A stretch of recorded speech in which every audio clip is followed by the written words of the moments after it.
Hey there, it's Carson from Wandering Dillos. In this video, we're going to take a look at the Garmin InReach Personal Satellite Messenger. We don't usually do product reviews, but we found that this product was particularly interesting. We'll let you know what it is, why we purchased one, how we used it, what we liked, what we didn't like, some of the limitations, why you might want one, and why you may not need one. So go ahead, grab yourself your beverage of choice, and we'll jump right into it.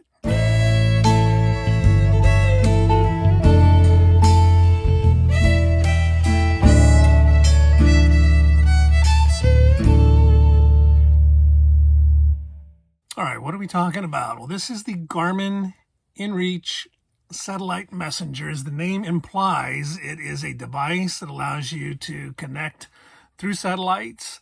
It allows you to send SOS distress calls if you get in a bad situation. It allows you to send text messages to friends and family. It allows you to check in with friends and family. It allows you to get weather reports and a few other interesting little tidbits. But basically, it gives you the ability to connect via satellite pretty much anywhere you are in the world. Now, why do we have one of these? Well, as you may know, 2 summers ago, we spent the summer in Alaska, and we ran into a couple situations with mechanical breakdowns and some illnesses. We were in very remote regions. We did not have communication access in those situations. And as we looked back upon that, we decided, it probably would have been a good idea to have some sort of communication backup. And that's where this device comes in. So Patty did the research on this and found that this was a good solution for our needs. I'm going to talk to you in this video about how that worked out for us and why it may or may not be the best solution for you. So how does it work? This device connects to a network of Iridium satellites in orbit that pretty much provide global coverage. So when you use this device, it will communicate with one of those satellites back down to a ground station, and that'll get your information directed to wherever it needs to go. So it has some of the functionality of being able to send a traditional text message with a little more complicated things going on in the background. The device itself is very simple. It's got a display here that shows you what's going on. It has a power button here that you use to power the device on and off. It's got some control buttons here that allow you to page through the menus to the left and the right, and then also hit OK to acknowledge a command. It's got a little display on the front, and then probably the most important feature is on the side, it has the SOS button. So when you pop open this little hatch, press and hold that button until it starts beeping, signaling that it is sending the SOS. And at that point, this device will reach out to the Garmin Response Center. It will send your coordinates and say, hey, I'm having a problem, need some help. And they will try to communicate with you. And lacking that, they will dispatch the proper services to come and help you out. That's the general idea of how it works. When you're limited to this tiny little screen and these buttons, the functionality of trying to send messages with this gets a little cumbersome. So it does also pair with an app on your phone so that you can use your phone to do most of the difficult parts. And then this piece really just acts as the in-between to communicate between your phone, the app on your phone, and the satellites. When you get the device, you'll register an account online that is specific to this device. And in there, you'll put your contact information. Very importantly, you'll also put the contact information of points of contact that are familiar with where you're at and what you're doing, so that if the search and rescue folks need additional information, they can contact you directly to get any details that may be helpful to them in a rescue operation. And of course, it's not free. You have to buy the device. We'll put a link in the description so you can check that out. But you also have to select a subscription plan. So they offer annual plans, monthly plans, different levels of service, depending on how much you plan on actually using the device and what you plan on doing with it. We elected for the most simple plan. It's called the safety plan that comes with free SOS services, unlimited check-in messages, and I think 10 text messages per month. We'll get into that in a little more detail later in the video. So how did we use this device? Over the holidays, we went out to far west Texas. We spent several days in a very remote region with no connectivity whatsoever. So we decided this would be a good test case for the device. Our initial intent was simply to use it to send check-in messages to our daughter. A check-in message is a free part of the service where you can go in and through the app just say, hey, I'm checking in. It will send a message to your point of contact that just says, hey, checking in, everything's good, ding, here's where we are on the map. So our initial plan was to use the device to send check-in messages to our daughter, who was our primary point of contact. How we actually ended up using it was a little different. We did use that check-in feature to ping our daughter, but we did have a family member that had a medical emergency while we were on the road. And it was very serious, and there was a potential that we were going to have to abandon our current trip and go help take care of that situation. So because of that, we were able to use the text feature to stay in communication with our family, stay on top of what was going on and how things were developing. Everything turned out fine. We were able to do what we needed to do, and the situation was resolved okay. But it did give a great peace of mind knowing that we had that connection. We could check in, and everything was under control, and it allowed us to continue to do what we were doing without having that worry or that uncertainty in the background. So it worked in that regard. Was fantastic. Really did bring value to us in that particular situation. All right, so what did we like? What were the pros? What were the best parts of this device? First of all, it works. As long as you've got view of the sky and can get a signal, it's going to get a message out. So in that respect, that's why we bought it, and it worked and it delivered on that promise. So that was definitely a plus. Battery life. It has surprisingly good battery life. We had this thing on for, I would say, 10 days continuously. And I think the initial charge was, when we left, 87% and was down to 70% by the end of our trip.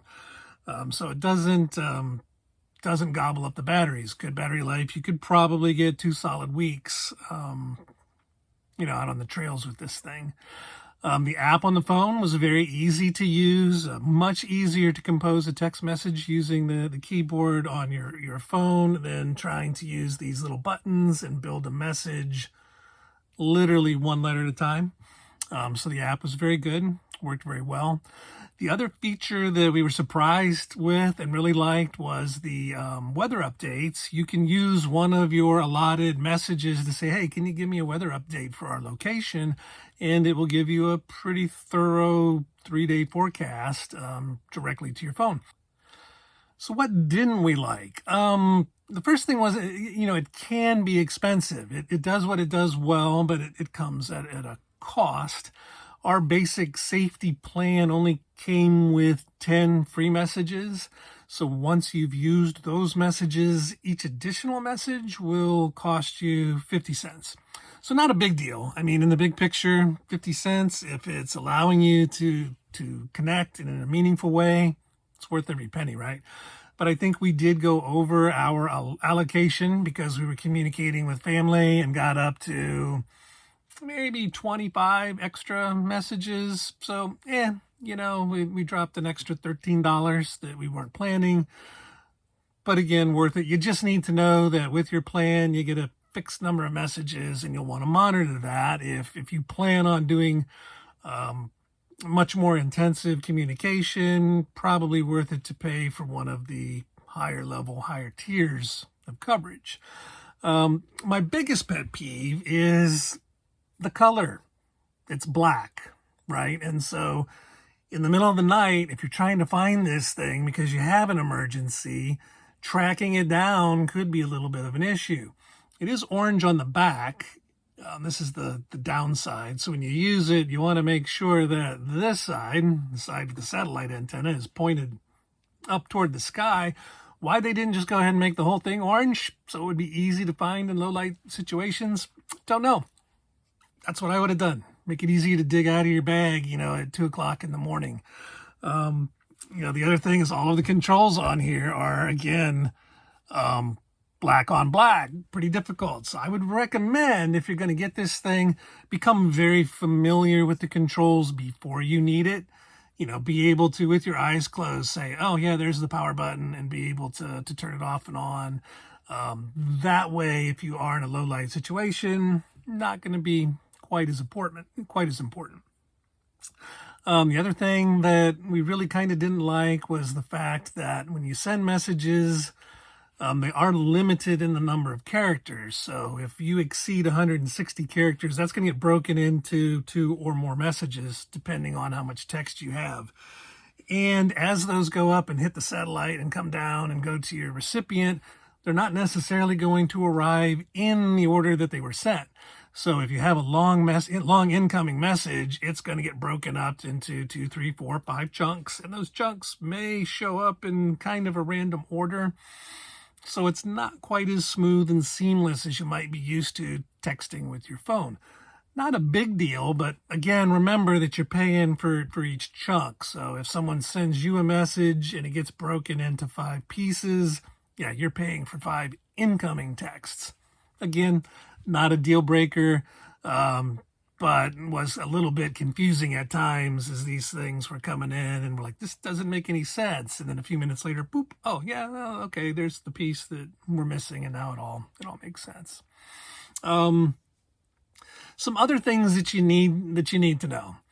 These aren't necessarily bad things, but you should just be aware. One is, like with all satellite messaging systems, you have to have a clear view of the sky. So if you're indoors, it's not going to work. If you're down in the bottom of a slot canyon with just a sliver of sky, may not work. If you've got heavy trees, heavy foliage, heavy weather like rain, snow, something like that, may not be able to get a clear signal, may not be able to make a message. Another thing you need to be aware about is it's kind of slow. You don't get that instant response like you would with a text message. If you send the message, it may take several minutes to work its way through the system and gets to wherever it needs to go. And likewise, the return message, something like a weather update, seemed to take as many as 5-6 minutes in order to pull that down. So just be aware of that it's not an instantaneous type of communication. There is a delay built in, and it depends a lot on the conditions and where the satellites are and where you are and all of that fun stuff. We talked about the character limit. That's something you need to be aware of, 160 characters per message. And the only other little thing, nitpicky, not really a con, but just something to be aware of, is, again, it's a really nice, sleek, trim-looking device, right? And beautiful. How do you carry that thing? There's really no good attachment points to attach it to, your backpack or anywhere, really. The only attachment point that it comes with is a little lanyard connection right there for like a little string lanyard. So to me, that was a problem that needed to be solved, and it was easy. You go to Amazon and you put in tactical cigarette pouch. It's a thing, and you'll get a cool little pouch that you slide it in, put the Velcro on, and then you can put that on your backpack or wherever you want to carry it, and it'll keep it nice and secure, and you'll be able to find it when you need it. So, is this the right choice for you? Well, it depends. If you need reliable SOS service communication, or if you need to be able to occasionally text friends and family, this is a good solution. It worked for us. We would recommend it. If you need data, if you need to be online and doing conference calls or uploading videos and things like that, this won't do that. This is not the product for you. But yeah, if you're just looking for a backup plan, a little safety net, it's a good product. It worked well. It delivered on the promises.